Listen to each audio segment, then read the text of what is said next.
how's it going for you? Pretty good. Pretty Yeah. good. Pretty good. Yeah. Just Yeah. everything's going pretty good. Cool. I mean, favorite season, but yeah, everything's okay. Well, it's spring. Spring is like sprung. I don't know. Spring is has spring sprung there. Well, yeah. I mean, got yeah, I have a cherry blossom tree at the front of my house. It's all, it's blooming, that's for sure. Is it like a big tree or is it like a little It's tree? a huge tree. Like it's Huge big. tree. Yeah. Ooh. Ooh. It's just snow in Winnipeg, so it's like pretty cold. Well, no, it's actually getting warm now, ish. Like 15 degrees last week, which was like really random. That's like nothing. That's like nothing compared to before. But yeah. But it's all good. Cool. So let's get to the very beginning, Emma. Yeah. Photography. Like, hmm what made you want to start that and everything? So I've been like really into photography since I was probably like a little kid, like 10, 11, just like point and shoot camera, like taking pictures, documenting everything. And then when I entered high school, I like heard about photography classes and stuff like that, which I mean, my photography teacher in high school, we didn't really like learn a whole lot. It was kind of just like, hey, take the school cameras and like go have fun with that. Nice, nice. um, so it was kind of just like an extra block for me that was mostly like I would just make memes in Photoshop with friends. And then, yeah, but it was definitely cool because we still had like assignments and stuff like that. So I got my first DSLR when I was 14. It was a Canon T2i. Um, Let's go the cannon race. yeah, so Canon T2i. And I kind of just fooled around on that for a while. And then, obviously, like I've been into music for really long, like my entire life. And I, started seeing people at local shows and stuff like that in Vancouver that I was like, hey, like I really want to do the concert photography thing. So end of 2018, I started going to like local shows with my Canon T2i still terrible. Still? Yeah. Yo. I need to see these early pics now. You gotta send these to me later. Yeah. They're really, really bad. They're really bad. I don't know if I still like, they're definitely like on a hard drive somewhere. I've kind of cleared them out of my Lightroom so I don't have to look at them Come anymore on. because they're so bad. And then end of 2019, I was like, hey, I'm getting serious about this. So I upgraded finally to my 6D Mark II, and then COVID happened. Yay, COVID. Yeah. So yeah, that's kind of I didn't get my first official photo pass until August of 2019. And we've been going, Ever since. yeah, Who pretty. was your first photo pass for? My first photo pass was for Seaway at the Rickshaw. Ah, cool. Yeah, my first photo pass was actually for not NF, but the opener for NF because Okay. NF blocked media for their photography. They were like, okay, cool. Let me just take off my T6. I borrowed my sister's T6i, hmm and I'm like, oh, I want to try out this concert photography thing, and then boom, and thus, I messaged the band members of like, it was Kid the Band who was opening for NF, and I'm like, hey, can I photograph you guys? And they're like, sure. And then they just brought me in. It was just weird. So yeah, dang, yeah. Hate it when like artists and stuff, they're like, oh yeah, we're blocking off media. Like in 2022, I shot Slipknot, and so it was Wage War. Who else played that show? In This Moment, Yeah. and then Slipknot. And In This Moment was like, yeah, we're not doing media. So it was like, hey, you can shoot Wage War, and then you just have to chill for like an hour because it was at Rogers Arena. So you weren't allowed to just like walk around No. the camera. So it was just like, hey, you have to like chill while we do our set. And then once that's done, you can watch or shoot Slipknot. And then, Dang. I was supposed to shoot that and I got COVID. I'm so bummed about it, but it is what it is. I couldn't make any Corey Taylor memes. I was so bummed about that. I'm like, I could have shot Corey Taylor. I could have made so many memes about it, but no. I got COVID that one day. I mean, I got COVID the day before I was supposed to shoot Lamb of God and Slipknot, or not Slipknot, Lamb of God and Spirit Box Oh. over. And I was going like 2.5 years, no COVID, was completely fine. Went to Wild Rose Hardcore Fest did not get COVID, thought for sure if I was getting COVID, I was going to get it there. And then basically shot Trivium, met you, and then that weekend I ended up with COVID. And I was like, I probably gave it to you, Emma. That's what happened, I think. Yeah, probably. I'm sorry if I gave it to you. I honestly, like, my friend that I was at that show with, and one of his friends that was there ended up getting it. So if anything, his friend probably gave it to me, or it was just like there. I don't know. I'm more shocked that after that I went to TwitchCon after that. So literally I went to Vancouver just for the Trivium show because I couldn't go see them because I had to go to TwitchCon that weekend. So I went to Vancouver, did that, and then somehow I went to TwitchCon and it didn't get COVID. So I'm shocked I didn't get COVID actually. Vogue actually, surprisingly, because I don't know if Vogue could be. I thought I was like a superhero for a really long time. I was exposed to it at work, like when I didn't work from home. Had to do like at the very start of like 2020, coworker got it and they were like, hey, you have to go home and quarantine for 5 days, make sure you don't have it. And I didn't get it, and I was just like, am I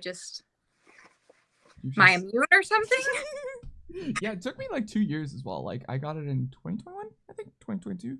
I don't know. It took me like a year and a bit, I think. But yeah, what do you do for work other than photography? So I am a fraud investigator for a tech company, and I can't share what company, but yeah. You were cutting out right there. What you said Oh, something? I can't. I just do fraud investigations. Oh, okay. Yeah. Okay, tell me your worst. Okay, you were telling me this before I hit record about fraud, the investigation thing, and you had a crazy week. So tell me, what kind of fraud do you deal with, I guess? Can you say anything of that or no?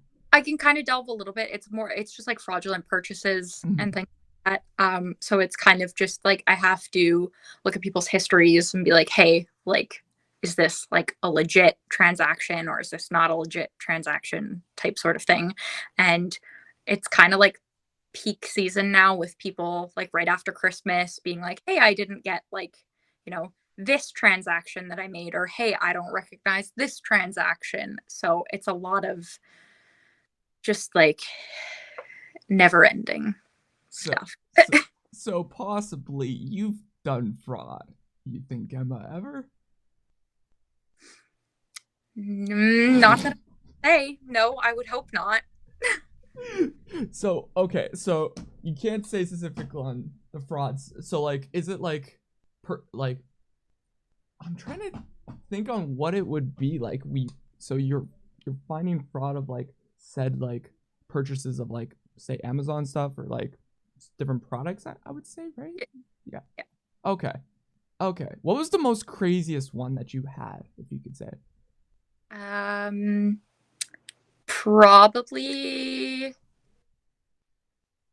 recently there was like $10,000 worth of like fake computer GPUs that I was looking at. What? Yeah.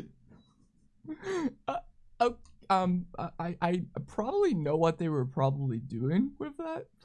If you know computer GPUs. Yeah. Okay, they're probably for them, the reseller value. Yeah. They're all 4090s. Oh no. Yeah. Okay, how does it work after you figure that out? So like you have to go through like I guess your boss or something like that after you find out that they forge or what? Yeah, so basically I have to just like review history, and then I have to go in and basically compile like documentation for proof that it is a fraudulent like transaction, or it's a fraudulent return, or it's a fraudulent whatever. Create like a document of all my documentation and then send it up to the secondary kind of like team to be like, hey, this is what I found. Do with it what you will. This is a sick job, man. I need to get in this industry. Heck with what I'm doing. Man, you're living life, Emma. I mean, I can start whenever I want. I can finish whenever I want, as long as I, get my 8 hours in for the day, do my 40 hours for the week, get Saturday, Sunday, and stat holidays off. So, You're living large. Jeez. exactly. Like, if I can work from 7 to 3:30 and then go shoot a show, sounds good to me. Jeez. I'm in the wrong industry now. I need to get in this industry. Heck with this. Damn. What? Okay. How did you find out on, I guess, this or fraudulent and everything? What made you want to get into this basically? Like from concert photography or get into the fraud The world? fraud first. Oh, um, I studied criminology in school, and it was kind of just like one of those things that I worked retail for a really long time, and I understand sort of like patterns having like worked in retail when something seems suspicious or like not quite right with people. So it's kind of just one of those things that I was done working retail. Decided, hey, I study criminology. My territory loss preventions manager when I worked retail was always trying to get me to like move up to go like work loss preventions in that dynamic, and said that I would be really good at it, and like came across the job and interviewed for it, and they were like, yeah, 3 weeks later it was my job. So That's sick. That's yeah, awesome. Damn. And now you also do concert photography, I guess, on the side as well. So yeah, when I, oh, when you're not doing fraud stuff. yeah. To be fair, I've only had this job since the end of November. Oh, so this is new. Okay, what was before that then? So I worked at Best Buy for just over 7 years. What were you doing Best Buy? Online reservations. So I started off when I very first started off, I was 18 years old, and I got hired to work in cameras. Um, then cameras later manifested into like cameras and computers and stuff like that. Um, and then after that, it was kind of just like my manager at the time was like, not the greatest human being. And then my assistant manager was like, hey, I feel like your talents are kind of being wasted. So there's another job opportunity for you here if you want it. And I started doing online reservations and just, yeah. And that's probably how you found, I guess, photography a little bit more with Best Buy, I guess, right? No? Not entirely, no, because it was like with Best Buy, like nobody. It's very weird. Maybe it's just the store that I work in, but a lot of people don't come in to like buy cameras. They came in like if they were gonna come in to buy like a camera, it was a GoPro. So it's kind of like I just needed to know about GoPros. There was a couple people that would come in, but we had like my Best Buy was in a mall, and so we had a like higher end like Broadway camera, just like basically down like the corridor that we were in. Oh. If you were like a huge camera snob, we don't really have like a lot of the high end stuff or anything like that. So it's kind of just one of those things that people would just be like, oh, I can't get it from you guys. Broadway cameras like down the hallway. I'm gonna go see if they have it. Like we're not selling Sigma 35 millimeters, if you know what I mean. So Damn it, you got screwed over, Emma. Damn. yeah. Damn. They I remember I got the Canon 5D like Mark IVs in, and this one lady was just like, "Oh, I want the best camera you have." Came in, bought it, and then she was just like, "Now, how do I use it?" And then I just like I went on lunch after, and I kind of just sat there, and I was like, "I wonder what it's like to have money." right? Yeah. And people don't realize that we're concert photographers. Both me and Emma are concert photographers, and we do not have money. And that's the beautiness of being a concert photographer. Anywhere. Nope. So what got you into concert photography, Emma? So you did shoot your first show and that. Yeah. So what got you like invested into that basically? I would then say it was probably like a combination of constantly seeing Mike Thomas at shows and being like, that looks sick. And just, yeah, basically being inspired by like other people around me, and really liking photography and also really liking to go to shows. So it's kind of like one of those things where, typically like with concert photography, if you hit somebody up, they're like, hey, will also get you a ticket into the show. So I was like, oh, I get to see a show and I get to take photos of it. Sounds like a sick gig to me. So I kind of just kept going. Yeah, it's a sick gig. Like, even myself, my first like concert that I brought, like my point and shoot, I don't have it with me, but my point and shoot was like a Canon PowerShot SX160IS or whatever. It's like those little itty bitty cameras. Yeah. Yeah, and I brought that like so much when I was very little, and that got me invested into concert photography. So literally, my first concert that I very much just shot like from first song to last song with point and shoot was Nickelback. So Oh, yeah. I still never seen Nickelback. I coming to Vancouver and I kind of want to send like a pet. Yeah, I've never seen them. Fun story though. I did when I was like 11 or 12. I was out in Abbotsford with my dad, and Chad Kroeger was filling his Hummer with gas, just like what? Yeah. I need to hear this story. Continue this story here.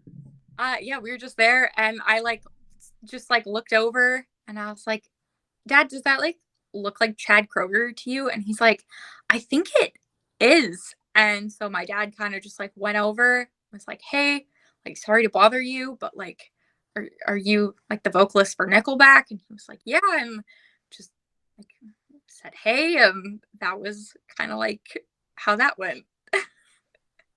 Of all places, of all random places ever in existence, you meet Chad at a gas station. Yeah, it was very random. I also found out like later that year at like Christmas time, because I was telling my mom's side of the family that had happened. My uncle just like let slip that he used to, because my uncle was a hairdresser. He used to do like their hair in like the 90s when they first like started here and there. I feel like if you're from BC, you always know somebody that like used to know Nickelback. Like my best friend growing up, her aunt used to let like the members of the band like crash on their couch after like shows and stuff. Like, yeah, it's man, it's like your cousins with Nickelback at this point. Yeah. Family friend of mine was like really, really good friends with Chad, and like got me a t-shirt from one of their shows when I was like 8. So, and you didn't even go to it. That's the worst part too, Emma. That's the upsetting part. I didn't even go to it. So hopefully first time I see them I get to photograph them. Otherwise I'm just gonna go. This is rigged. This is rigged life now. This is rigged. This is I've seen them I think twice or 3 times. Would it be 3 times? There is the first. I lost count. Anyways, this will be maybe for 3rd time. But I'm my dream is to actually get that full circle moment and be like, yo, I got that power shot. Yeah. Besides that, but yeah. I understand. I had that full circle moment. So the first probably like band that I ever got into was Simple Plan, and it was because my next door neighbor, when I was in kindergarten, but my next door neighbor used to come like babysit my sister and I for like a couple hours while my mom would like go to her job and my dad would be getting home from his. And he like liked all like, Sum 41, Green Day, Simple Plan, stuff like that, and would just play it while he was like over here sometimes. And so Simple Plan was like the first band that I ever really got into. And I saw them when Rogers Arena was still GM Place in like 2003. They were my very first concert ever. And then, of course, I went to shoot Slipknot in that exact same arena like 18 years later. And I had my full circle moment. And then, of course, in August, I got to photograph them and Sum 41. And then I had my like real full circle moment because I was like standing in the pit, just like vibing, singing all these songs. I had to make sure that I was like remembering what I was doing rather than vibing, because I need to get these shots. But yeah, it was very nuts. That's nuts. Damn. Crazy. So what would be your favorite music genre then at that point then? Right now it's definitely like, as I've gotten older, we went from like pop punk into like metalcore, and the metalcore has like transformed into like just hardcore, and then just hard. Yeah, some people might not know what hardcore is. Just scream, basically, right? I was play. Are you familiar with Knocked Loose? Yeah. Yeah, okay. So I played Counting Worms for a friend of mine the other day, and it was like a joke between the two of us because he was talking about how all he likes is rap, and I was like, yeah, like I'm not really a dog person. I'm more of a cat person, and people go arf arf in my song. And then I played Counting Worms for him, and and I almost got smacked. I'll laugh at that. Well, for me, it'll be funny, but also with that, it would just be like for someone that probably doesn't listen to that, they would smack you. Yeah.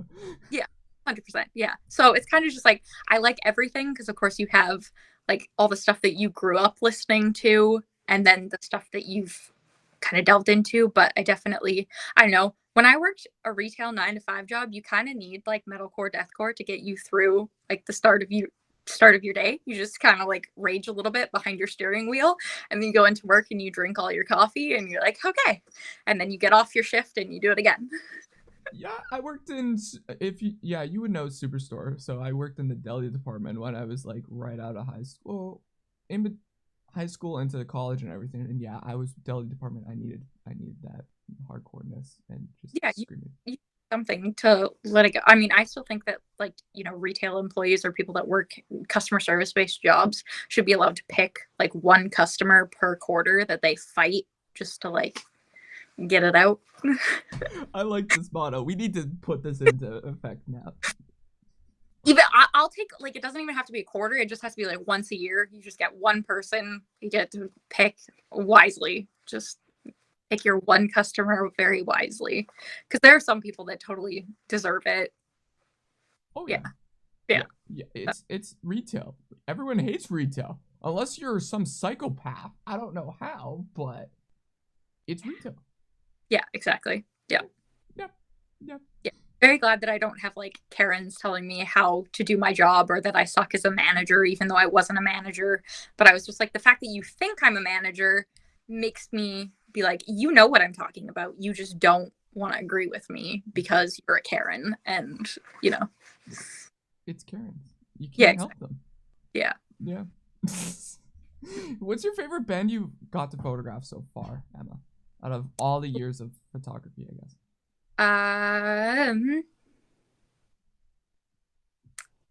Might be a little bit biased, but I always have a fun time shooting the word alive whenever I do that. I want to fight you now. I want to fight you. Damn it. Oops. My apologies. No, you're good. You're good. Yeah. You're good. Yeah. All those guys are great guys. Love them to death. So yeah. I mean, Dusty doesn't tee up for them anymore, but love Dusty as well. So yeah. The word alive probably would be up there. Who else? I mean, Slipknot was really, really rad just because that was my full circle moment. What else? Who else? I'm trying to think. You know when people ask you questions and they're like, "What's your favorite song?" And you're like, "What's a song?" What's a song? Like, jeez. Yeah, that's right. I'm like, "What's a band? What bands have I even shot?" Who else was like a good time? If you need to, you can even look up, like, grab your phone or check out your Instagram or something like that, or whatever you need to. Oh, Whitechapel. Trivium was great too. Yeah, Whitechapel. I just was like thinking, I was like, what are my 3 pinned Instagram posts right now? So yeah, Sum 41 as well, just because that was iconic show. Yeah, I'd probably say those. Also, what's that band called? Our Last Night, for some reason, is always like I know they're corny as hell, but like I've shot them twice now, and I always have like the greatest time at their shows. That's it. I'm ending this interview. You suck. I can't believe you. I can't. You got to photograph Word Alive, and well, that makes sense because they toured with Our Last Night and Word Alive that tour, right? Yes, that makes sense. Okay. That was a show that I shot. Yes. Okay. Yeah. They're very old, terrible photos of Our Last Night on my Instagram. If you scroll back, I mean, they're okay, but they're definitely No, I'm like joking. I do way better. I would probably re-edit them now. Yeah. That I love doing that actually now. I did that with my streamer wars thing, which was cool. I re-edited to more of my new stylish, and it was cool getting to do that again. Yeah, during like lockdown when nothing was Mhm. happening, I was just going through like a whole bunch of old photos and like re-editing them or taking shots that I was like, oh, that's a shitty shot. Like I would never edited it back then because I didn't know like how to edit it and then make it something cool. Yeah. So yeah, I did that a lot. Oh, Miss May I was another great one to photograph. I forgot about that. I need to stop talking to you now at this point. Jesus Christ. All right. You pretty much mainly mentioned most of the bands I really want to photograph at one point. But either way. I, I Yeah. very fortunate last year to have a big like bucket list I know. bands that all came through Vancouver, and I got very lucky and got passes for like all of them. So, All so right. yeah. How about okay? Besides that, what about what's 5 bands or artists you hope to photograph in the next 5 years? Next five. Next Okay, five well, years. like on the list, I have a pass in for them right now. They're coming to play Vancouver in April, so I have a pass in for them right now. Wait, who? Um, It cut out just before you said it. oh, I have a pass in right now for Spirit Box because they're coming in April. Yeah. So that's up there. Knocked Loose is another really big one. Um, Under Oath, just because Oh. every time I've seen Under Oath, they always put on a great show. But like somehow every time I see Under Oath, it's like a last minute thing. Like I don't know that they're coming, and then I end up at their show, and so I apply for a pass. Um, Parkway Drive is the other Okay, okay. massive. I would say that's like top Mm. list. Uh, Devil Wears Prada and I'll say Cradle of Filth just because I missed them the last I time. don't know that band. Hmm. Oh, they're sick. That is one of my partner's favorite bands. So I just want to shoot them just to say hi. Here's photos. Ooh, dope. Yeah. Dope. Yeah, mine would be Word Alive. You said Mhm. Word Alive. I'm like, okay. I love Telly. Me and him go back and forth always for stuff on social media. So he's been like always with me. Instagram name. Sorry to cut you off. Hmm. How do you pronounce his Instagram name? Sorry to like cut you off about that. I need to check his Instagram again because I am terrible at checking Instagrams. Let me see. What's his Instagram at again? Let me see. Wait. I'll pronounce it in a minute. Hold on. Hold on. Well, where's Telly on here? Telly. All right. It should be just Telly. Oh, okay. Now I can see why you're. Yeah. Toi? Toi? We call him Teletois. Okay. Like Teletois. Teletois. Okay. Yeah. Yeah. Yeah, that's fair. That's fair. No, Yeah. Telly's a very good like person that always we talk every so often on social media and everything. He's very hyped the next time he ever gets to go to Winnipeg, which will be like it'd probably be a decade after he hasn't come here. But either way. Yeah, they haven't been to Vancouver since they were actually my last show before lockdown. Oh wow. So March 1st, 2020 is the last time that they were here. But they have since reintroduced Life Cycles to their Mm-hmm. set list. So I'm just waiting for when they want to come back and play it here. Yeah. Yeah. Be my number one. Album. Yeah. Yeah. Or number one song, number one album. Yeah. For me, Yeah. once they play anything Dark Matter, then we're good. Oh yeah, 100%. Yeah. Dark Matter album's elite. I know, right? It's Very excited for the new stuff though. The 2 new singles they've put out are Chef's Kiss. it's very cool. I might actually message Telly late once he is done tour. I'll probably ask him if he's down to get on this podcast. We'll see, but probably ignore me. They'll be done April 23rd, I believe. April 23rd. Okay. Yeah. Okay. I'll message him probably April 25th. Give him 2 days of breakness, but I'm trying to think where they're finishing on that tour and how long it would take to get back to California. I think they finished like way over on the East Coast. oh really? I think so. okay, maybe a week later I'll message him. Solid plan. Yeah. When they're getting back from that. Yeah. So Word Alive would be one. Yeah. Ghost Atlas. I don't know if you know Ghost Atlas. It's Jesse Cash's side project. Mm-hmm. Yeah. That would Love. be Hmm?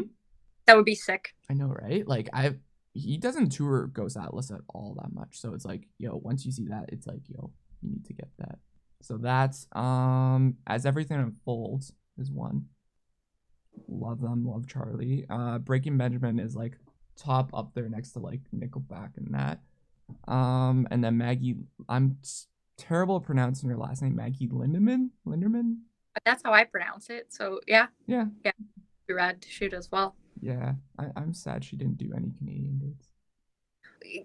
We have to remember, like, bands are just like, hey, we're announcing a Canadian and US tour, and then it's like Toronto, and for some reason now they're putting like Montreal on that bill, and I'm like, and then maybe Vancouver if you're lucky, and then they like forget about everything else.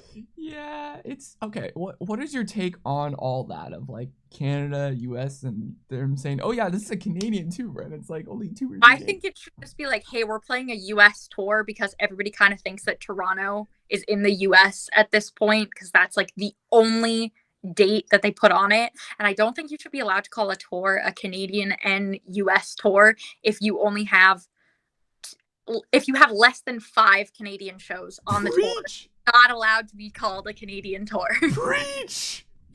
Like, that's so stupid. Like, literally, it's like, okay, Toronto, maybe Montreal, and then that's it. And the odd time, yeah, it's mainly odd time they add Vancouver. Yeah. I get lucky when they add Seattle because, of course, like I live super close to the border, so I can just drive down to go to Seattle. It only takes a couple hours, which I'm very fortunate, but like lots of people just like are ignoring the Pacific Northwest lately, and Seattle just like isn't on anything.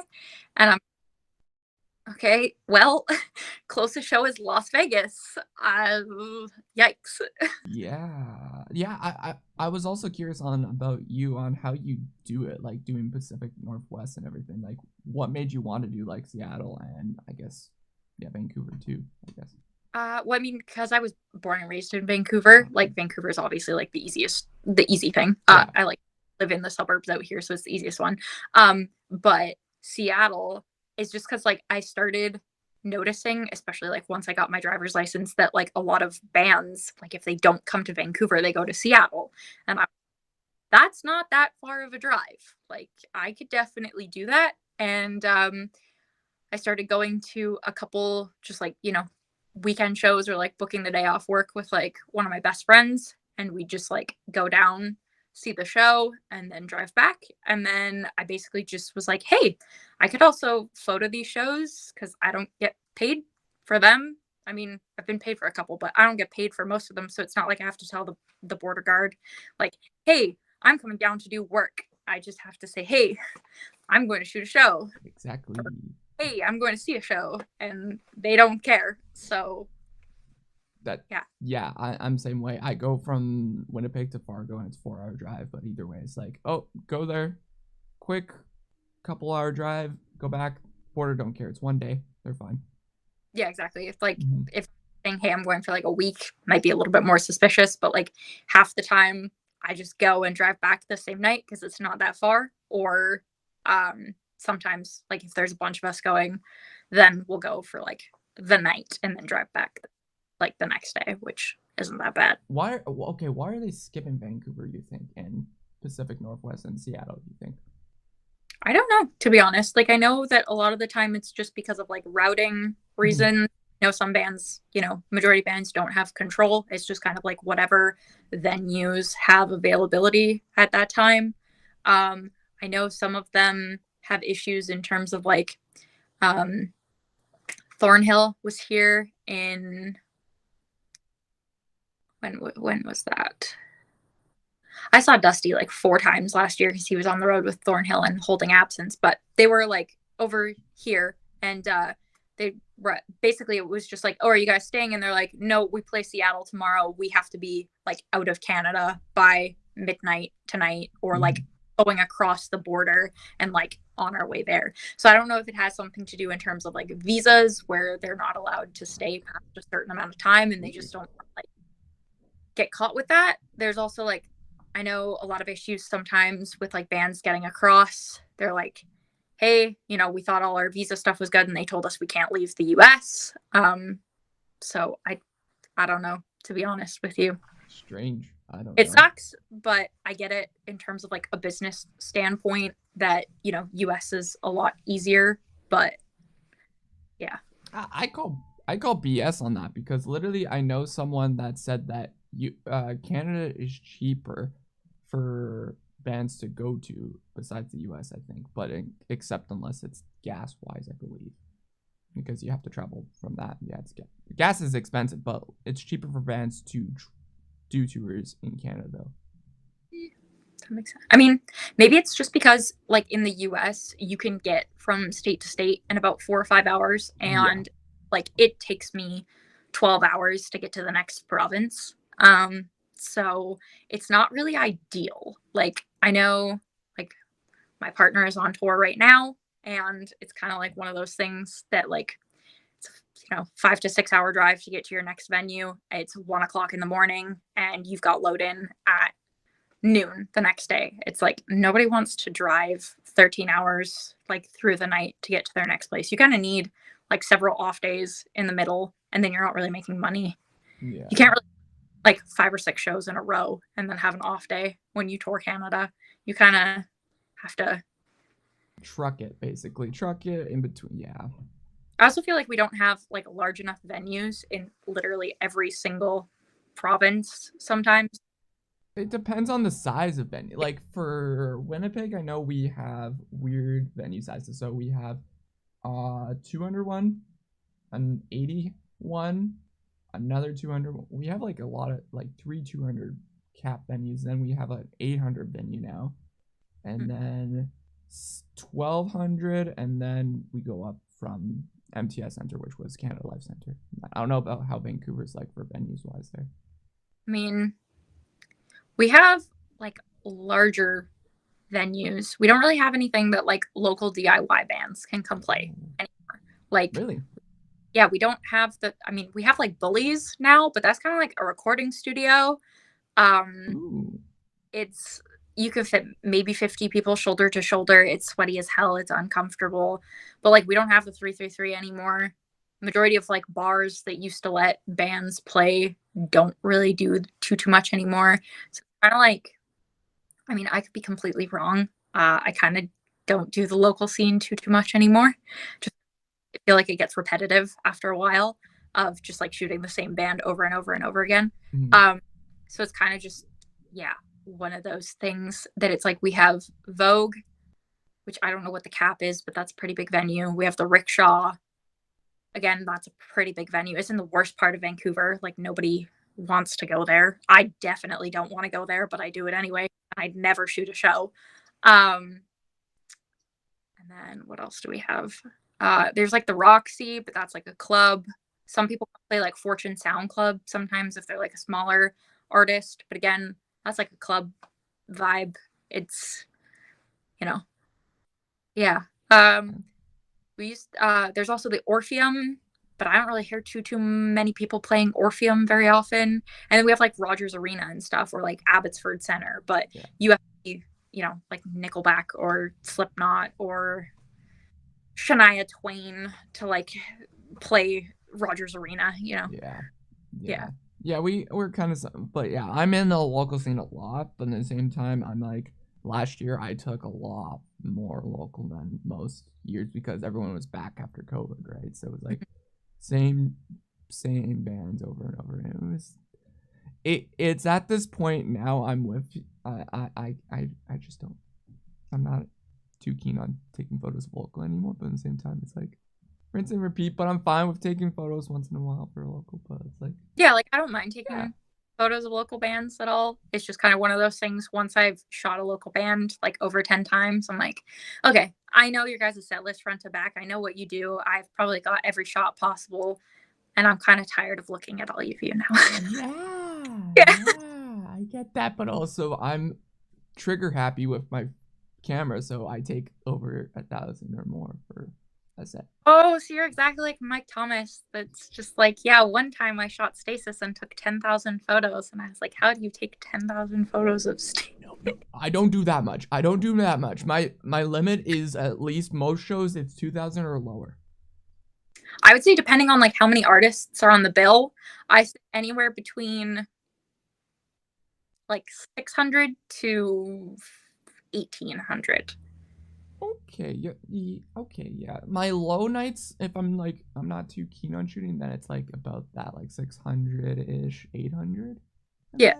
So I definitely tried. I used to be so trigger happy that like we were looking at like 3,000 photos, but I kind of started picking my shots a little bit more wisely in terms of it. And like, unless it's something that I'm like, oh, that could make a really sick GIF, I just don't, because I'm like, I'm going to get through this show and then I'm going to hate myself later because I'm just going to be like, half of these, or like way more than half of these, need to just like be tossed in a bin somewhere. Like, yeah.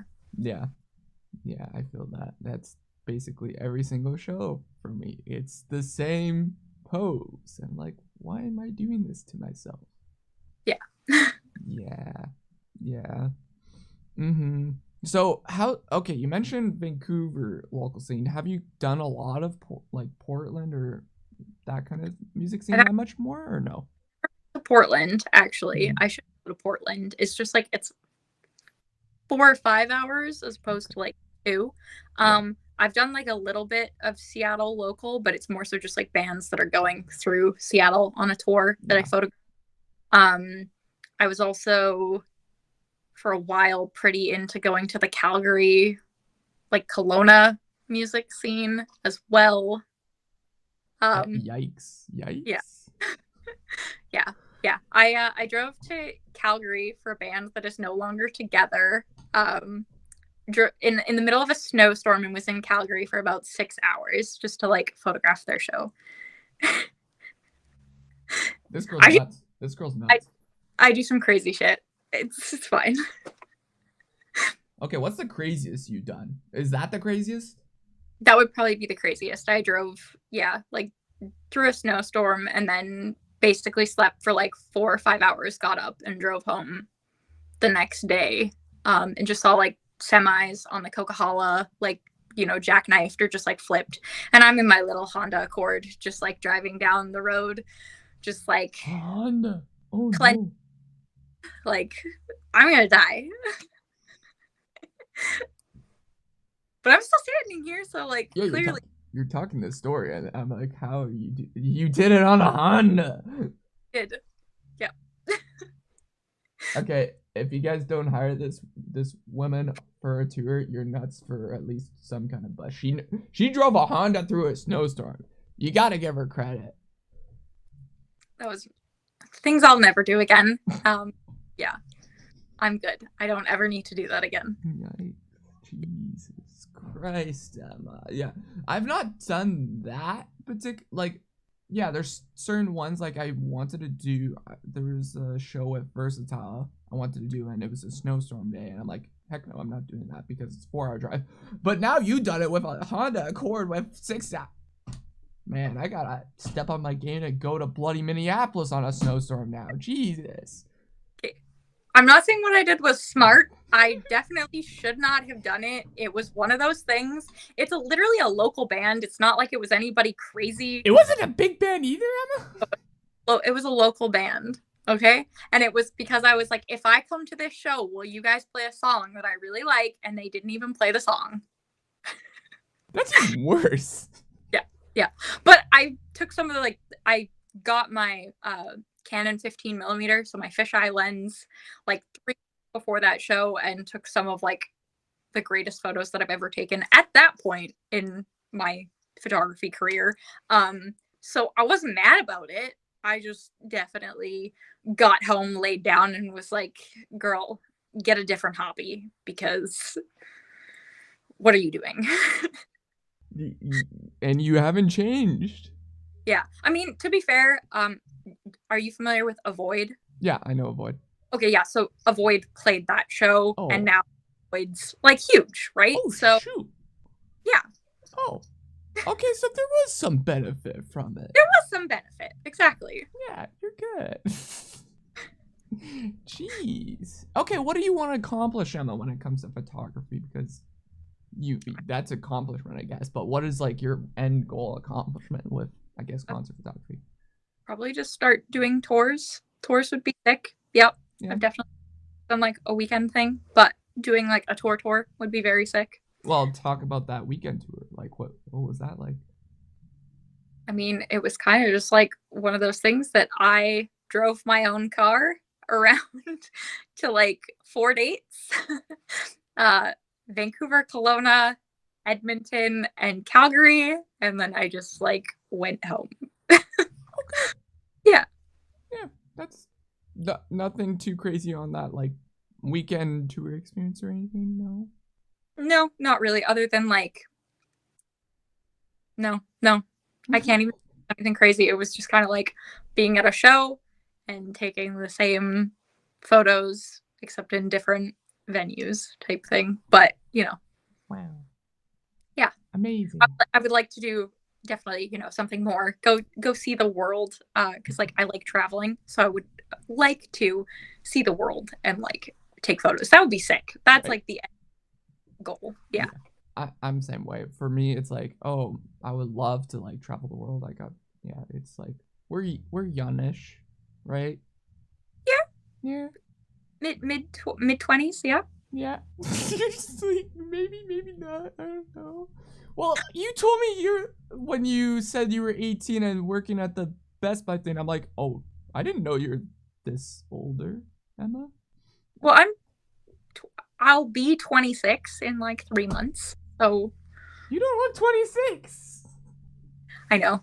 I get ID though. You get ID'd a lot still? Yeah. Yeah. I mean, lately, if I go into like restaurants, I don't get ID'd. But I think it's just because of like the people that I go with. Like a lot of my friends don't look 18. So I think they're just kind of like, oh yeah. It also helps that I have like a hell of a lot of tattoos. So sometimes I try to like make sure that I like show them off in a restaurant to be like, I promise I can drink alcohol. That's fair. That works out. And somehow I still get ID'd with a damn beard. So that's a thing. That's confusing because like I have one of my best friends is 3 years younger than I am and never gets ID'd whenever we go anywhere, but I'll get ID'd. And I'm like, is it because he's got the beard or is it like which one is it? I don't know. It's strange. It's confusing. I don't know. Yeah. Yeah, it's bartenders. They just like to, or the security people. They just like, I don't know. Well, I mean, when I was like freshly 19, myself and some coworkers at the time went out for like dinner one night, and there were 3 of us who were 19 at the table, and there was one of my coworkers was like 27, and we asked the bartender, we were like, who do you think is the youngest at this table? And because the 27-year-old is very short, she was like, oh, he's the youngest. And we were like, no. And then I got pointed to, and I was like, no. And it was actually one of my coworkers that was sitting next to me who has like full beard, mustache, just looks a hell of a lot older. And yeah, like, I think I need to ID people more often because that was really bad. Yikes! You just made someone probably lose their job. Let's go! Yeah. Damn. Well, yeah, like the stigma, well, I hear this actually quite a bit now because I'm on Twitter a lot more now for photography wise, and everyone's like, the stigma, you have to be certain age to be a music photographer and that. Do you think that's true or not? No, definitely not. I think it again stems from the whole stigma that you have to like work hard to get what like the opportunities that you as well. Because I will agree, you do have to work hard to get opportunities. Sometimes there is such a thing as luck, like being in the right place at the right time or knowing, like I feel like just like not even just music photography, but like a lot of like jobs in general are just about what kind of connections you have and what kind of people you know Mm-hmm. to then talk to other people by word of mouth to get you certain opportunities. I will say, there are lots of people that have like worked their way up, but sometimes it is just a matter of the fact that you all of a sudden, by word of mouth, maybe somebody in the music scene who's like, hey, so and so is looking for a tour photographer, and they recommend you. And then you kind of get that opportunity if it works out. Yeah. Yeah, I totally agree on that because like you could be someone that's like maybe your first tour is like, hey, when you're 18, or someone when you're 27 or something, 26, and that like it's a matter of knowing someone. Like that's the same thing when I work in radio. You got to know someone to get somewhere. You got to make those connections to get up that next level or that Yeah. next. That's not saying like don't work hard, because obviously like work hard, don't just expect things to get you and things like that. But a lot of the time it is like you do work for somebody and somebody asks for a recommendation and it like keeps going. But I will say, I mean, probably being like, at least of drinking age would help, because sometimes venues are like age cap.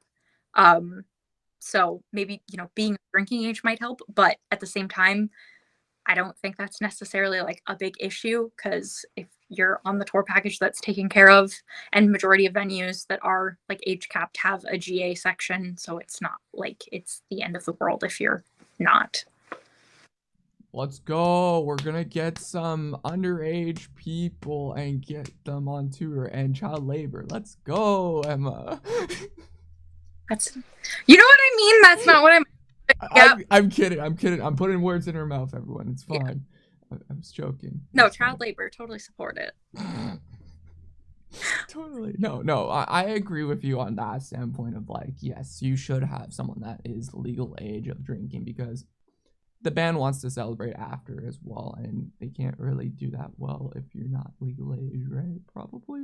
Well, yeah, but I mean, also there are people that like don't drink for various Oh, that reasons, too. Yeah. and I guess being of drinking age in terms of like, then you can also help with driving. Like if it's a smaller, like let's say it's not it's just like a DIY tour, right? Everybody rotates driving. I've seen instances where only one person in the entire band has a driver's license. What's one fact thing people should know about photographers, even music photographers, that they might not know, Emma? Damn. That no. I'm not giving you help at all. I feel like damn. I feel like you're putting me on the spot here. I'm Yep. like one photographer people might not know. I feel like this should be a given, but I've definitely seen it with like local bands that I've shot before. Not all photographers are one photographer fits all, essentially. So like don't go to somebody that regularly shoots weddings and be like, hey, can you come shoot our like band? Yeah. Don't hire somebody because you're like, oh, they're going to do this for a cheaper rate when you want somebody else's work. Because obviously, like, if let's say, for example, like a band hired me, but they were really into the style of like your photos and your editing, if they come back to me and they're like, hey, can you edit them like this? It's like, well, that's not how I edit my photos. And I've come across that before, where just like I did a friend at the time a favor to shoot his band that had like a house party, and then he was like, hey, can you edit these photos like this? And I kind of was like, that's not how I edit photos, though. Ooh. Yikes. So yeah, How did that go out?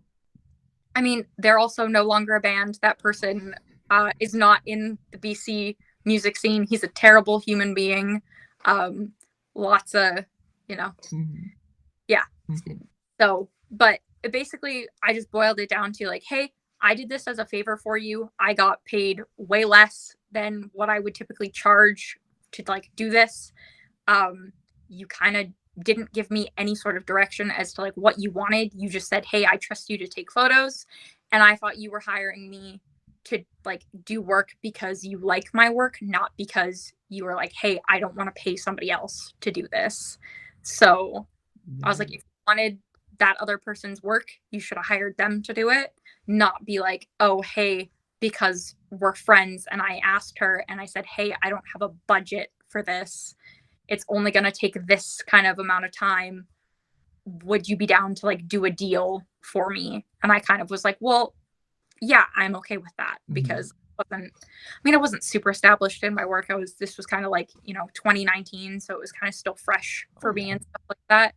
But it was definitely one of those things that I took a pay cut because I was like, hey, we're friends. It's fine. That's another big thing. Don't take pay cuts because you're friends with people. If people support you, they will pay your rates. That is true. It's hard to do that now.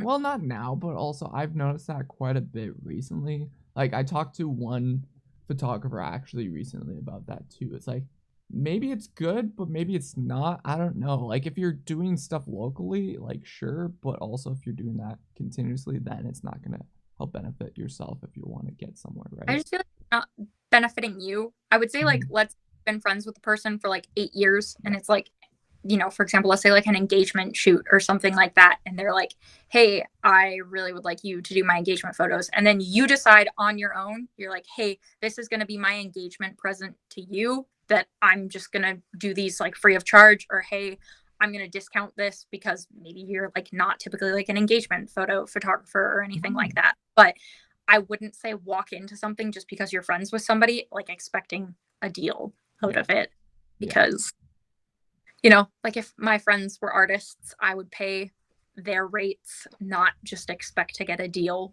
because we're friends. That's, No, I totally agree on your standpoint on all that and everything. Yeah. So don't, if I ask you to buy like a product, I don't expect like a discount or anything like that because we're friends or because I know you. The worst is like when they're like, oh, hey, I know you. Can you cut me a deal? And I'm like, no.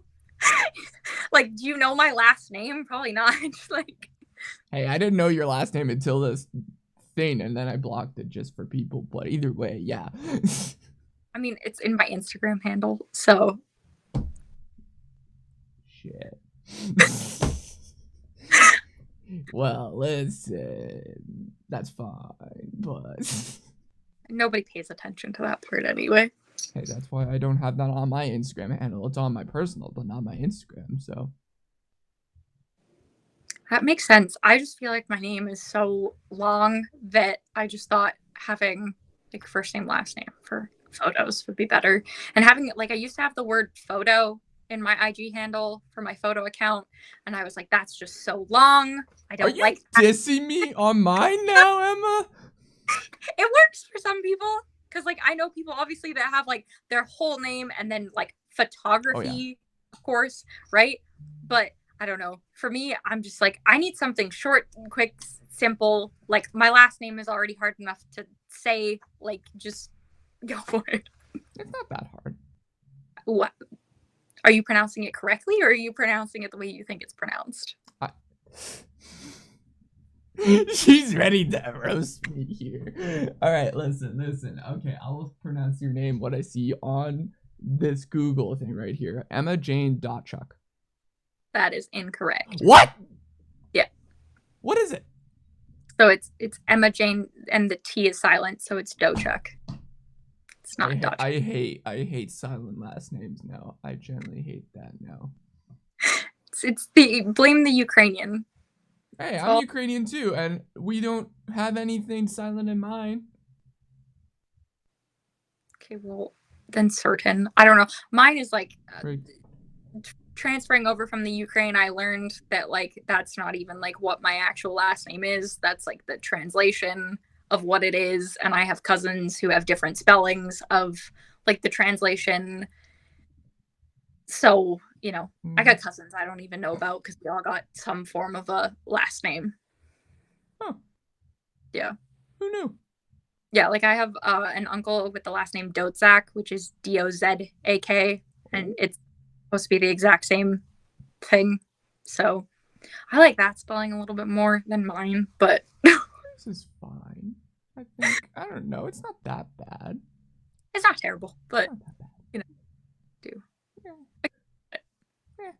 What's something you hope changes when it comes to music concert photographers? Sexism. I didn't think of talking about this. I'm terrible. Okay. Yeah, totally. Okay. Yes. Yeah. Yeah. There's definitely, I feel like a divide. I mean, it's cool to see the amount of like women or non-binary photographers in photo pits now, because definitely like when I first started out, like even, 2018, a lot of the photographers that I would be around were all guys. And now, like most recently, I shot Newfound Glory, and every single person in the photo pit was either a woman or non-binary person. Nice. That was like really rad to see, but I definitely like have been in photo situations or in a photo pit where, a security guard is like, are you allowed to be here? Or who gave you that pass? Or Really? like some random dude has like come up to me and been like, so which one are you sleeping with? Or like, who are you here with? Like, no. yeah, I was at the rickshaw once and some guy like came up to me and was like, so are you freelance or are you fucking like the vocalist? And I was like, dude, there's a better way to like ask me whether I do photography or whatever. So yeah, I would say probably that, because I don't know. I don't think the way that anybody looks should stop them from getting jobs, or their gender or, sexual orientation should stop them from getting jobs. So yeah, I would say that's probably one thing. Yeah, like I've noticed now recently. Well, I've always, for me, in Winnipeg, for me specifically, when I first started photography, there was actually like, it is still male dominant, but also I've always, when I first started photography, there was still women photographers that I was started in my journey and everything. But either way, it's just like nice. I'm glad that we're starting to get more prominent women photographers, LGBTQ plus photographers, non-binary photographers in the scene now, and it's great. And if you saw, the Word Alive posted about women photographers are wanted in their tour, which is awesome to see. And I hope more bands take notice of this, because it's not just male photographers, it's these people take amazing photos as well. Yeah, there's definitely also like, I mean, I know a lot of women or non-binary photographers who have been told that like, hey, like they get a tour opportunity and they're like, oh, hey, actually we decided to go with somebody else because like our girlfriends aren't comfortable with you being part of the touring package. And I just think that's like, we're all, at the end of the day, we're all there to do a job, and I'm not there to try and do anything with anybody.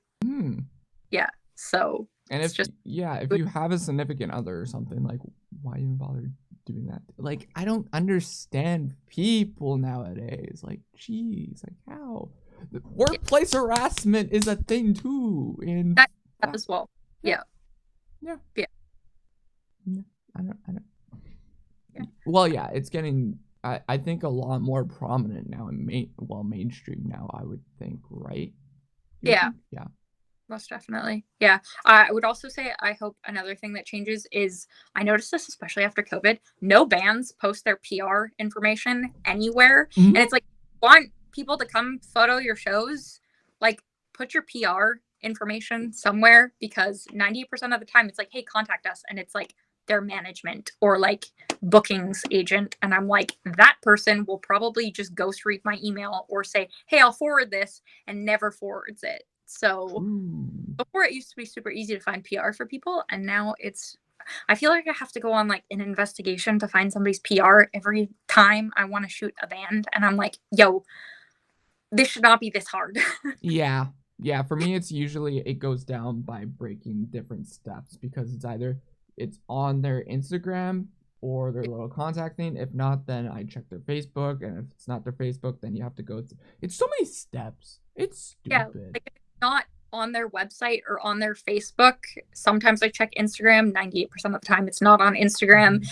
And I just end up going through my stockpile of kind of like PR representatives that I've already emailed, and I'm like, is this band on your roster? And I'm just, dang, it's not. Oh, we have to go through the backlog. Or like recently I sent an email to shoot a band, and they got back to me literally within 20 minutes, and they were like, hey, we don't actually work with this band anymore. I was like, why are they still on your roster? Like, oh no. Yeah. So I felt like a dumbass because I was like, oh, Mhm. I should have sent that email. But also, if the band is on your roster, like maybe you should get rid of them because Yeah. Yikes. that would Yeah. be me. Yeah. Um, yeah. Luckily, I just went through one of the members of the band and was like, hey, I want to photo your band. Is that cool? I do that quite a bit actually. I just message the bands and they're like it's like honestly nowadays it's like pretty high percentage that they do check their Instagram, which is crazy. Yeah, I did that with Monuments. Rosario actually helped me out with that because I Oh, was like, does anybody have a PR contact for Monuments? hmm. And then Rosario was like, Andy, get her to shoot your show. And I was like, oh, cool. And then Andy hooked me up. Very sweet human. But yeah, that was sick. Yeah, Andy's so nice. I got to see him in what is it? Yeah, the Winnipeg show, and I was so baffled on those guys on how crazy. I wanted to meet Andy for who knows how long, but yeah, great band. I love Monuments. Great performance live as well. That was another thing. I'm always shocked to see like how bands perform live in comparison like how songs are, and then I get really disappointed sometimes because I'm like, wow, they sound so much better live than they do even recorded, and then I get upset because I'm like, wow, I have to listen to this shitty fucking recording now. Yeah, yeah. I think the most prominent band that I'm like, yo, this is the best live was Whitechapel for me. Like I was in awe. Yeah, Yeah, yeah, 100%. Phil's insane. yeah, yeah. My friend was like, yo, once you see Phil, you're gonna die, and I died that day. Yep. That was a great show. Yeah. Mm-hmm. What's an upcoming show you're looking forward to shooting? You hope to get. Well, Spirit Box is on there. Mm-hmm. Also, Knuckle Puck is coming up. I'll be going to Seattle for that. I'm going regardless of whether I get to photo, but yeah, definitely would be excited to do that. Very good friend Brandon Lee is out with Real Friends right now for them. So excited to also see them because I know they'll be there. So yeah, that one. I would probably say also I know Thornhill and like Holding Absence and The Plot and You are coming to Vancouver in May as well. I know he's going to be on that one, so I'm just excited to hang with Dusty as well as like the Thornhill guys. They're all great. I love Ben. So yeah, yeah. So plans for the rest of the year for yourself. You hope that you'll come Uh, across. I would love to tour Mm-hmm. this year. If it doesn't happen, it's not a big deal. It would kind of just be this year then would be just trying to shoot like more bucket list bands. Mm-hmm. Um yeah, because last year was really I had the great opportunity of shooting a lot of bucket list bands. So I would say would hope the same for this year to just tick off a lot more of the bucket list bands. I also kind of feel like I have like a style that some people like. My goal is always that like people will look at my photos and know that I took that photo. So I'm kind of just like, I don't know. I kind of want to revamp my editing style, but I kind of like where I'm going with it. So I don't know. Maybe revamp the editing style this year. We'll take a look at it. But yeah, just either a tour or just more bucket list bands would be fine by me. Definitely want to explore video a little bit more this year. But yeah, that's about it. That's the only plan I have besides that. Yeah. How about festivals? Do you like doing festivals that much or no?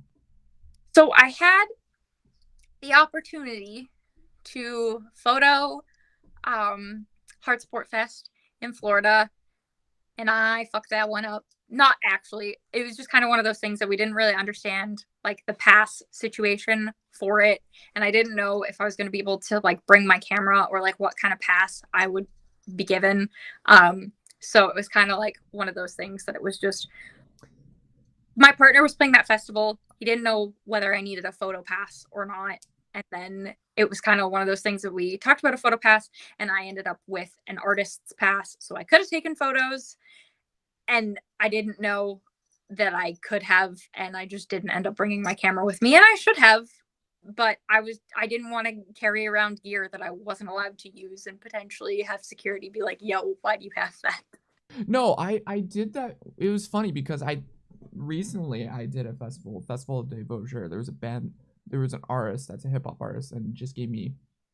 They didn't give me a photo pass. It was just an artist badge, and it was like, hey, here you go. I'm like, oh, this works? And they're like, yeah, this works. I'm like, okay. Yeah, so we were under the impression at the time that like we needed like a legit photo pass, and then one of those things that their photographer just shot everybody with an artist pass that he wanted to shoot, and I was like, oh, so I could have shot this, but I was more like, I don't want to lug around all this gear that I potentially can't use, so it was kind of just one of those things for the safe side. But I had that. It was still a great thing to go see. Got to see Parkway Drive. I Can Die Happy. Would I have preferred to photo them? Absolutely. But I'll get my opportunity next. So I would say, yeah, doing festivals would probably be like the next thing, because I haven't actually shot a festival. Oh, really? I thought you would have at least once. Nope. Oh. Nope. Yeah. Majority of festivals that like come through Vancouver are all like EDM festivals, and I am not a huge fan of EDM festivals. Fair. I don't mind EDM music. I'm just not a huge fan of the festivals. Yeah. Yeah, I've done EDM stuff in Winnipeg, and that I've done like EDM DJ stuff before. It's all right. Like, it's nothing too crazy. It's like, but like, it's like that one getaway fun, like something different for me. That's Yeah. it. But I like doing like actually like rock metal festivals. Those are fun. Like, got to do that in Fargo last year. I guess yeah, that one with August Burns Red was kind of like a festival in Fargo. They kind of did that. It was like local, and then it was the actual thing. So it was like both that. So that was kind of cool. When We Were Young Fest, if that's an opportunity. Ooh, yeah. That'd be sick. Although Vegas is that just, it kind of seems like to shoot When We Were Young Fest is just like a massive clusterfuck because of how many bands are going on all at the same time. And I guess that's like part of the joy, because like Warped Tour and stuff like that. I never shot Warped Tour or anything, but it's kind of one of those things that it's so, yeah, like you got to be running everywhere, and I don't know if that would just stress me out because I'm an anxious person. Whereas like when I went to Hardsport Fest, it was kind of like definitely timed, at least for photographers to go to one stage from the other stage. So it was like you had your 3 songs, they would play their 30-minute set, and then while that stage was doing changeover, the other stage would be playing their 30-minute set, so that like if you wanted to see everybody on both stages, you could just walk back and forth across the field to either stage. Yeah, so that was like with the August Burns Red one as well. I like that a lot if festivals do that more, because then it's perfect. But like if it's like Warped Tour or something like that, then it's like, how can you see all these bands? That you're like, oh, this band is going on while I'm photographing this band, and then I'm not going to catch the 3 songs ever, and you're just, yeah, it's hectic. You've kind of got to pick your bands, and it's like, well, I don't want to do that. Damn, I hate that.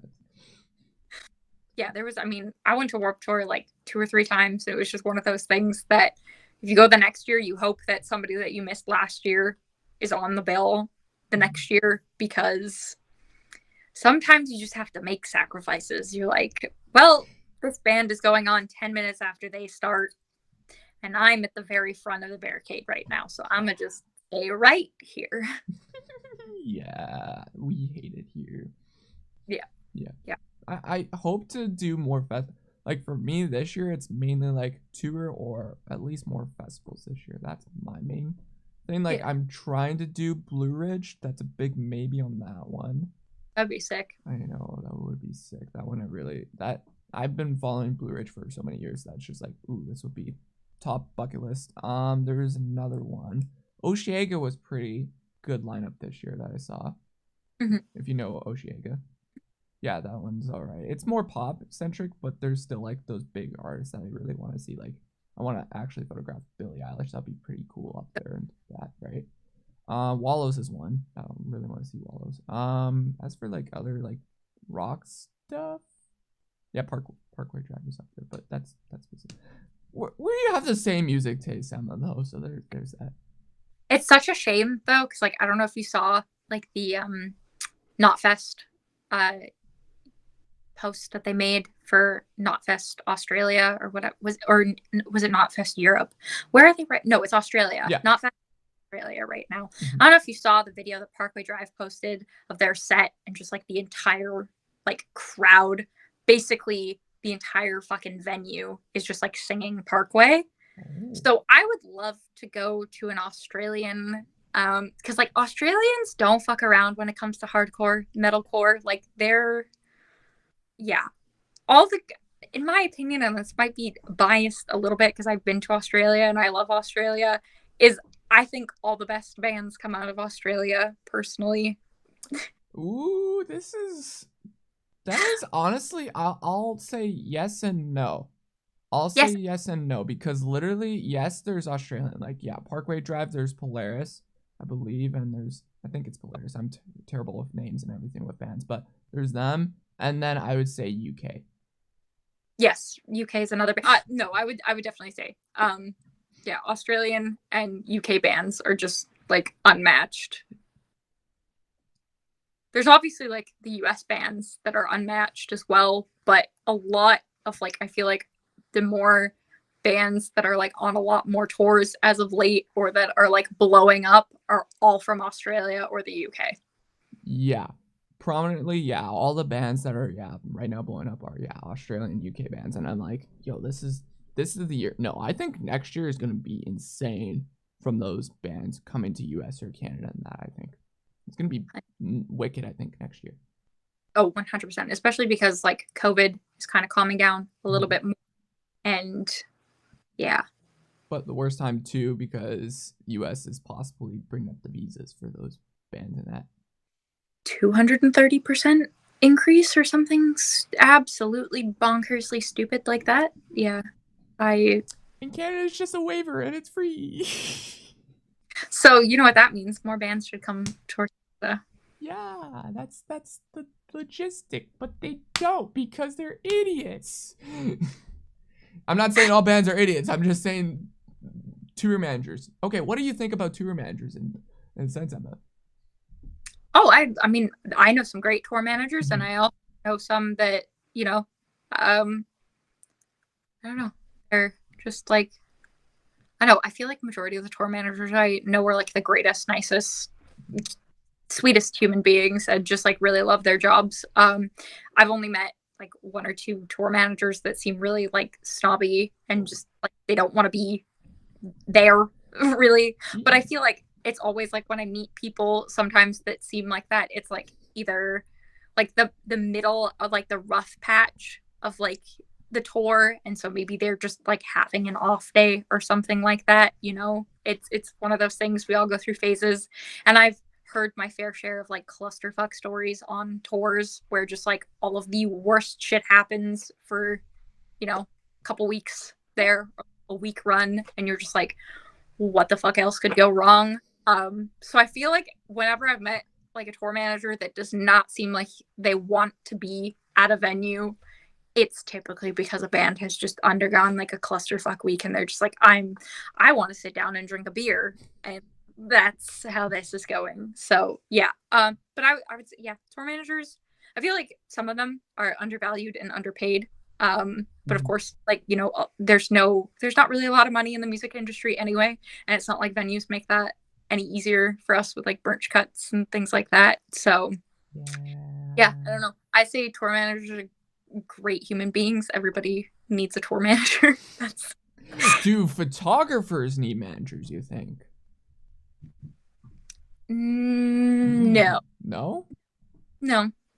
Why? I would say tour managers are, they've got that whole like, they should know who the photographers are on that sort of aspect, and like obviously a tour manager is going to know like their touring photographer and not to get like in the way of the touring photographer or anything like that. Um, yeah, I, if anything, like I've never had a tour manager like get mad at me for being in the way. I've had security be like, what the fuck are you doing? And I'm like, getting ready to shoot a band. That is what I am doing. Like, Ooh. you asked to see my credentials before I got in the pit. What else do you want? Like, pull a rabbit out of a hat or something? Like, I don't know. There was one recently manager that me and my buddy always go back and forth with getting help with PR and stuff and everything. But there was one manager that almost threw us off of the stage. That was something that was like great, and I think he just had a bad day or Yeah, something. He's like, oh yeah, what the hell are you doing here? And then he just had to see the email, and it's just like, oh, okay, you're good. But yeah, that's Yeah. That's, I don't know. I mean, I get it from some perspective because sometimes like people are in places that they shouldn't necessarily be, yeah. or like I personally like unless it's like a small like venue or like a local venue or like a local show, Mm-hmm. would ever just like get up on stage with like a band or anything like that. Yeah. But like obviously if you have like, you know, like an all access pass or something like that, or it's like a venue that allows you to do that, and as long as you're not getting in the way of like the touring photographer, Mm-hmm. then I don't really see like an issue. Exactly. Like, would I ever just get up on stage at the Vogue? No, because somebody would probably like smack me before I did that and be like, what the fuck are you doing? And then I would never be allowed to photo at the Vogue again. But wait, did you do that once? no.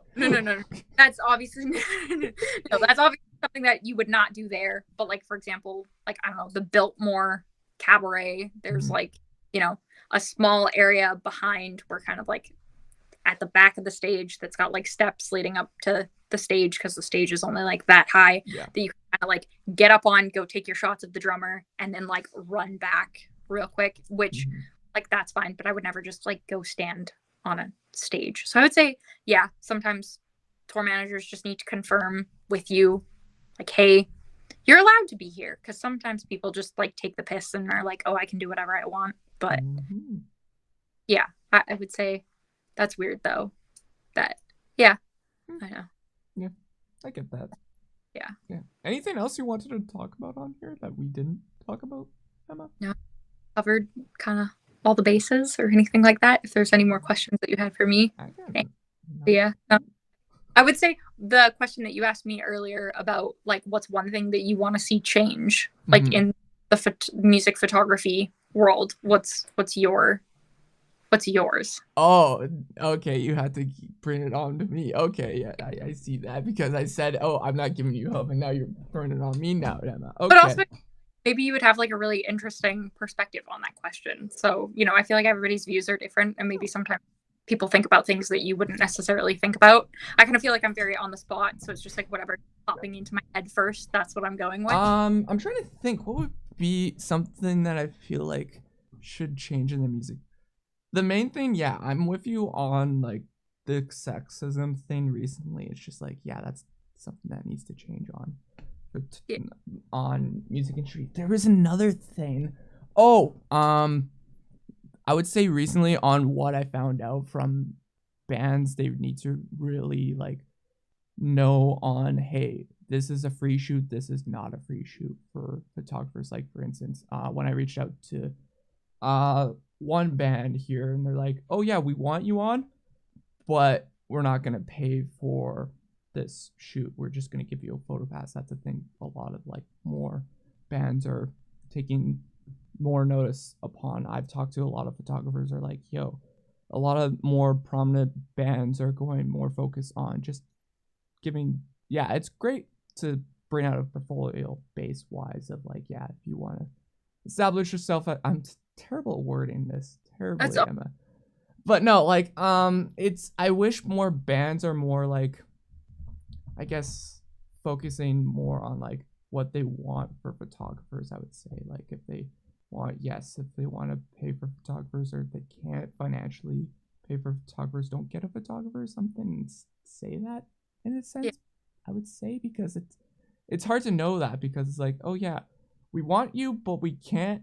But there's that. That's the only thing I would say. If more bands or managers and that should let people know about that, I think more, I would say. Yeah, definitely seen like a couple bands and tours in the past, like smaller tours that have been like, hey, we don't have the budget for a photographer, but if you're coming to any one of the shows that are in this city, hey, like message us with your portfolio or like your Instagram and your rates, because they want to pay like a couple like local photographers to do those sorts of things, which I think would be really rad because it gives more people like opportunities and stuff like I that. wish more bands do that, but they don't. That's the sad part I've been noticing. They're like, yeah, we want you, but we're, in the sense, we're just not going to pay for it in that point too. But it's like, oh yeah, we technically do have, in a sense, budget, but we're not going to use that budget. I've noticed more, and it's sad to see that.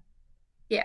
I also like another thing that I would I guess maybe love to see change a little bit is I know obviously like you're always going to go with the person that like and that does a good job, but I feel like it's getting a little bit more difficult for photographers to get on tours because they're going with the same photographer every single time because it's like, oh yeah, they're just our touring photographer. And it's like obviously those people do like great work and I love them and no hate to them, but it makes it a lot more difficult in terms of like for anybody that's wanting to get into touring or maybe has like the portfolio to tour but isn't just getting that opportunity because bands have decided like This is hey, their photographer, yeah.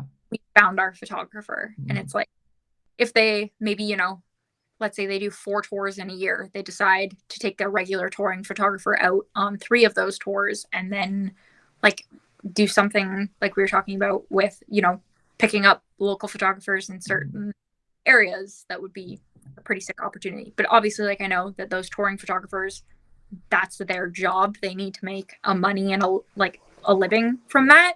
So that's always kind of the hard part. But I feel like a lot of the time whenever I see like a band that's announced a tour, I'm like, oh, I know exactly which photographer is going on that tour.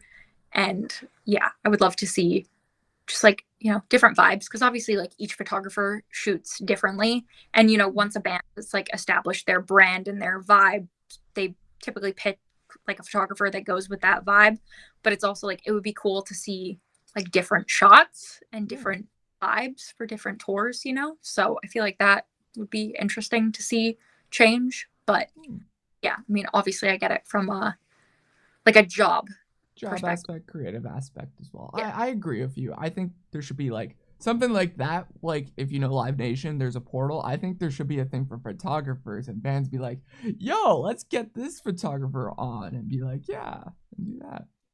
I mean, there kind of is not really. It's not really massive, but like, are you familiar with the Instagram account Photographers Tonight? Yeah, I'm on their site as well too. Yeah, me as well. So I feel like if bands were aware that like things like that existed, they'd like know about that. And it's like, that would be really sick that bands could just like select, 1 or 2 people, like a tour and be like, hey, we want to have you out if they can, like if they have the means, that would be great. Even if it's just like one show, just to say, hey, get your foot in the door somewhere. Yeah. No, I agree on that. Totally, that bands should start doing that as well. Like, have like, a band should totally, if they're doing like 4 or 5 tours a year, and if it's like mainly like US based or UK based, like they should totally get a said photographer for that. I know like when I got that, there's one band I know, and they had a set tour photographer, and it was crazy that they used my photos instead of the tour photographer. It's like, yo, that's great. That's something new and different that bands are possibly doing, and that's great and brings your portfolio out or brings your likeliness, I guess, out. I don't know, but yeah, it's cool. In like some like chemists when I trip with Trivium, chemists used like a couple of my photos that I had posted, and I thought that was really rad. I mean, they have a tour photographer out with them? I don't think they did. I think they were just posting photos from like photographers that were at shows to share on their account, which I thought was like really, really rad. I've also seen like even bands that have like a tour photographer out with them. They see a photographer that was like at a show. They really like that photo. And so they share like that photo or a couple of photos, which is really rad because then it opens the opportunity to like other people that may be looking at their page, which is pretty cool as well. Yeah, I know that a lot. Like even the Whitechapel one, I had that when it was, they just had different photographers in that, which is great. That's a thing that I hope more bands lean towards, I think. Yeah. Shout yourself out. What do you want the people to know about you? You can follow me on Instagram at EMMADOTCHUK. Hit me up if you like my work. I would love to work with you, I guess. Yeah.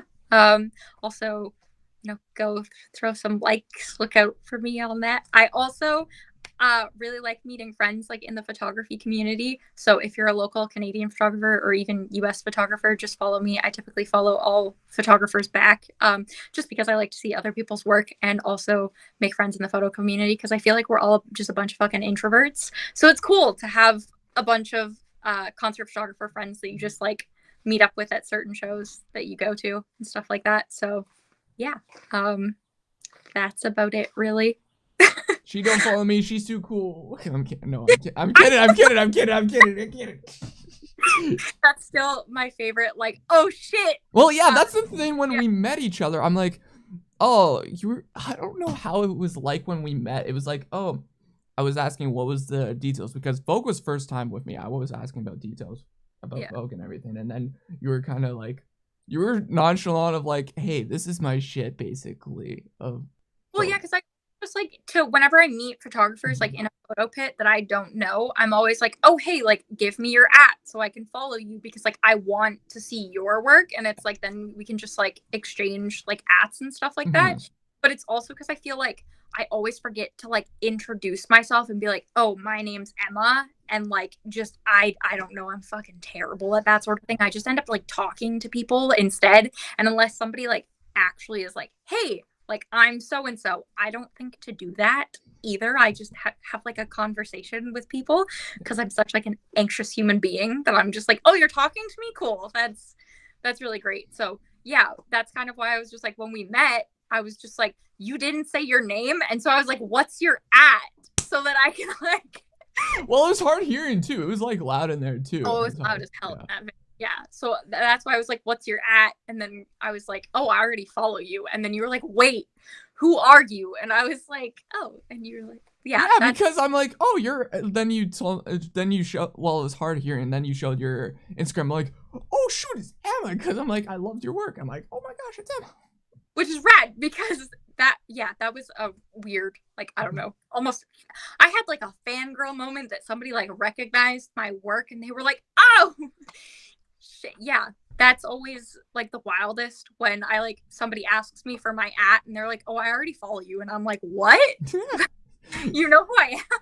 Well, that I've noticed that more too recently, and it's like, oh, it takes me back, and also I've realized I'm getting to the point of getting very much, I'm growing my photography-ness, and it's just like, oh, people are following me, and I didn't even know that you follow me, and it's bad. It's not ego. It's not ego. It's just a matter of my bad. It's just my bad. Honestly, it's all good. I get it, because sometimes I like don't see a notification, and then it just like leaves, and then I post a photo set, and then I'm like, oh shit, I don't follow this person. What? Like, yeah. So, but typically, if I see the notification, I follow like all photographers back, just because it's rad to build the community up.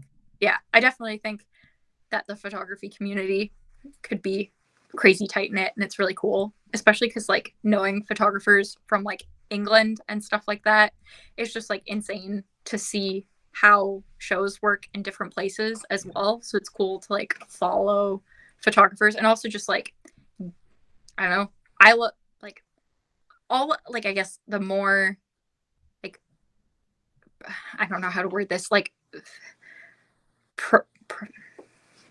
like famous, I guess, like Instagram photographers, like the like larger ones with like a larger following, really have like a specific like editing style, and I kind of enjoy looking at that and seeing kind of how their work has evolved to get to that style. And I feel like it also gives you like new ideas on maybe like how to edit photos that you might not have a single freaking clue on how to edit. You're just like, oh hey, I don't know what I want to do with these photos yet, but yeah, no, for me it's weird, because when looking at different photographers, I look more at the little ones compared to the big ones for me. Oh, I always look at like smaller photographers and compare like larger ones. I just think it's also cool to see, like, especially photographers that sell like presets, where they've gone from like their original editing style to how they get to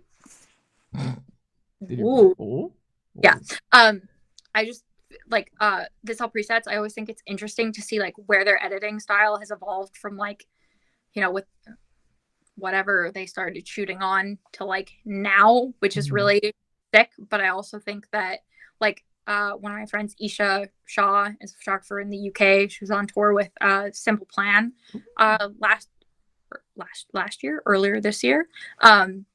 I like seeing like how her work has evolved over the last like 4 or 5 years of knowing her as well. Like it's crazy to just like see that as well. So yeah, but typically I enjoy looking at smaller photographers just because I feel like we're just like an underrated small community down here.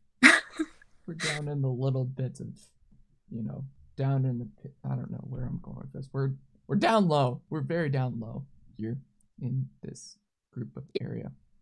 Which I mean is fine. Yeah, I enjoy being. You just don't like being seen, Emma?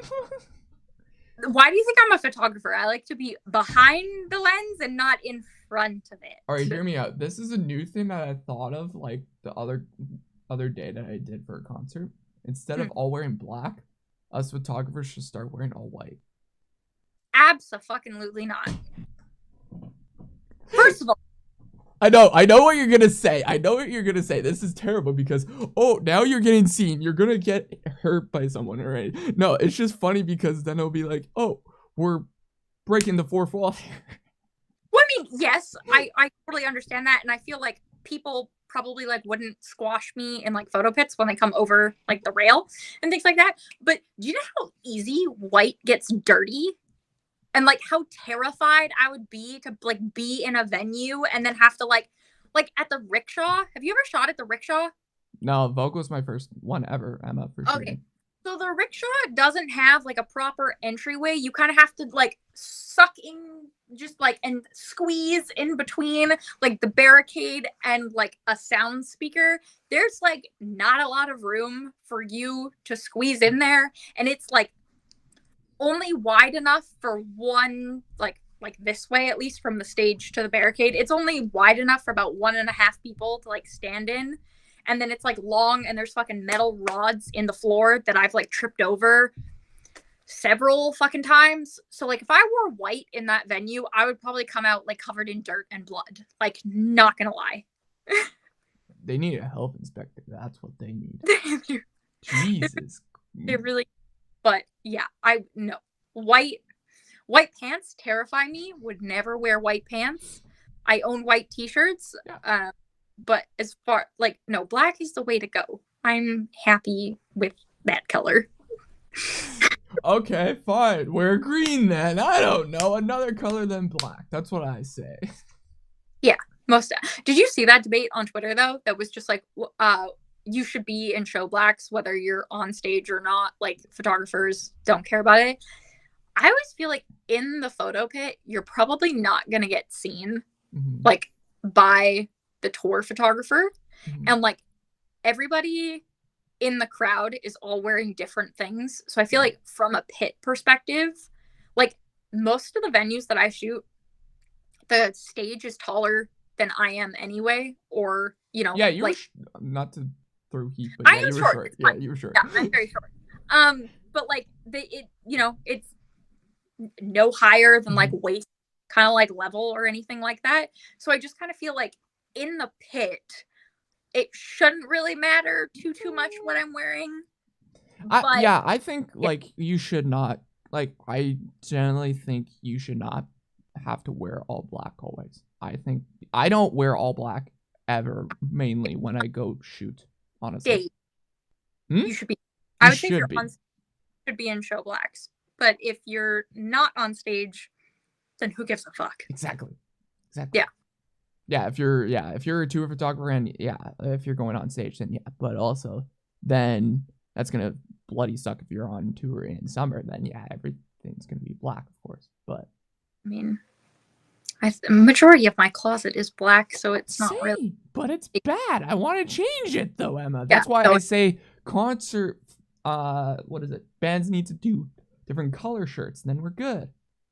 Oh, Telly's iconic, like, what was it, orange jumpsuit for the Monomania tour. Yeah, I think more bands need to do that because it's rad. Yeah, I even tweeted, I don't know if I tweeted this out, but no, I said this on Instagram, that I don't have green shirts anymore, and I need bands to, because it was St. Patrick's Day, and bands need to do more green shirts for tour stuff. Yeah, I Yeah. could see that. Mhm. Except for green screens, though. Is there a green screen on a darn venue, Emma? No, no, no. But like in music videos, wearing green would be a terrible idea. Yeah, that would be terrible, but Yeah. But no, yeah, I could see green. I just feel like there's, you know how there's like obviously different hues of like different colors and stuff like that? mhm. I feel like most people are just like, there's certain colors of green Like, that what are, green do you consider as good? like my partner, for example, is a huge fan of like forest green, which I think I is like love a good, forest green. well, or like olive green, Mhm. like dark greens or like muted greens. But like if your shirt is the color of grass, I definitely think that's a bit. I mean, like you do you. If it looks good and you like it, go for it. But that's not something that I personally would wear. Yeah, yeah, I'm with you. It has to be certain. Like, nah, let's go, Emma. That's it. We're going lime green into the photo pit. No, that's done. That's done. No, no, The no. line, neon, like highlighter colors, like Yeah, highlighter yellow and highlighter pink. That should make a like a renowned thing in photo pits. Is all photographers need to go into the pit wearing highlighter colors and highlighter colors only.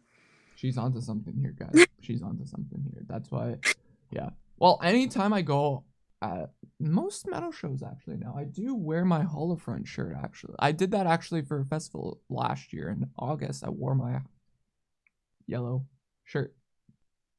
See, yeah, yellow's a great color. Yellow's my favorite color, actually. Oh yeah, Yeah, yeah. green's mine, but that's why I complain that there's no bands with green themes. And it's all black in my thing, but it's fine. Yeah, merch even. Everything is black or white or like an off-white. Yeah. I have never seen a band do colored Mhm. merch. There's a few bands. There's one that I like who does tie dye, and I loved it. I still wear that shirt like crazy tomorrow, and that is Capstan. Oh yeah, yeah, that's Yeah, true. love that shirt. Yeah. There's one band in Calgary that I liked, and it's not their true merch, and I loved it. I still wear that too, and it's white. You're gonna hate me because it's white. It's Hawkins. I think it was Hawkins. Oh yeah, yeah. Yeah, I think it's Hawkins. Yeah, there's white in it. It's like basically Aurora Borealis on their shirt. That was nice. Yeah. And yeah, Dayseeker does some stuff too, I think. Yeah, yeah. Also, oh, who else did like a purple? Who was on? Era. Oh yeah, Era. Era. Era does colored merch as well. Yeah. Oh, there's also local Victoria band Anchorage Blue. They did tie dye merch for a while there as well. So yeah. Is Silverstein going to you? Close to you or no? Yes, Silverstein and Dayseeker are Yeah. coming to Vancouver. Oh, they are going to Vancouver. Yeah, they're coming on the 26th. Oh, you're going sooner than me. Damn. Yes, Commodore Ballroom. Lucky. Well, mine's May 2nd. May 2nd, I think. Yeah. That's like the next week. That's not too bad. Too bad. I feel bad for everyone that's like the start. It's a long tour for them. It's a very long tour, but and I think it's definitely an interesting tour. Mhm. Like closer, See You Space Cowboy. Yeah. Silverstein and Dayseeker. I think that's a little bit of an interesting lineup. I'm curious to see how that goes. I'm excited. That's the one I'm so looking forward to the next like month and everything. I'm like, oh, I can't wait for this one. Yeah, I would say I'm definitely looking forward to that, but I would definitely say Spirit Box just because I want my redemption shoot getting COVID, and then Knuckle Puck because I have yet to shoot Knuckle Puck, and they're just Yeah, it's Knuckle Puck.